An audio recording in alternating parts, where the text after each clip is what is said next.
I'm super impressed with the organisation of this. I think this project is very, very good. Thank you. Yeah, really provocative. Really interesting contributors. Could have done probably 3 days worth on it.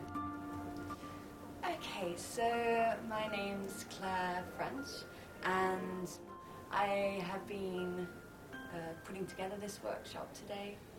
It was aimed at disrupting the dominant languages that we use in performance. So first of all, thank you all for coming. Thank you for responding to the invitation.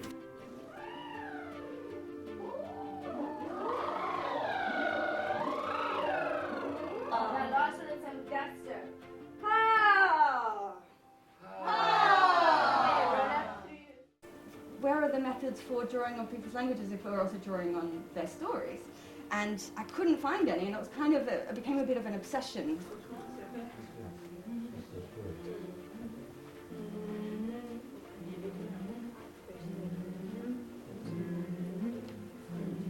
And at one point, she started to give in to using Setswana in the rehearsal room and started mixing English and Setswana, which she had already said, like, mixing is not right. So I then delved further and further in and found this improvisational session, which was just before when she started changing the way she was using language, and realized that through this kind of close collaboration in improvisation, she started to draw from and accumulate and transform other people's ways of using language and their body, and that's kind of the starting point for her to then be freeing herself up to more fluidly use her linguistic resources.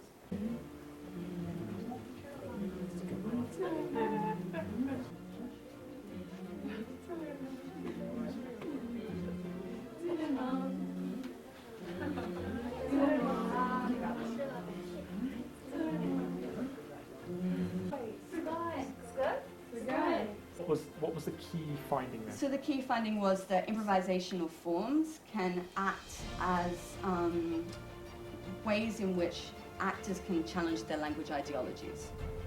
Thank you. Even if I don't have access to this heritage, how can my body relate to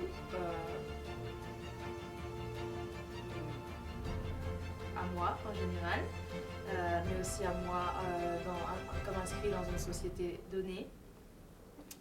And to find those points of contact of physical language, I'm interested about finding myself and finding others in through bodies. Well, I think the biggest learning from today's workshop is the totally different feeling about different language and my body language. I found this workshop really informative. For example, like I can tell that when you speak a different language, the feeling inside you is totally different. And it showed me the restrictions of me being able to do stuff and considering why do I do it, and basically reflecting on why can't I just do it naturally and be who I want to be in the space that the actual facilitator gave us. So, and I just went along with it and I felt liberated in the space. I wasn't really scared. My biggest learning from today that I know I'm going to implement in my future practice is the importance of reflection and listening. I think listening is such a radical act. I've always known to listen, but I think I'm going to be more intentional about listening and listening to my body. Language is power, and I think that what I've learned is to interrogate the power dynamics that certain languages have because they are seen as more powerful over others, and just trying to understand why that is so, but it also being intentional about ensuring that I have a space that would allow for that freedom, which is my language.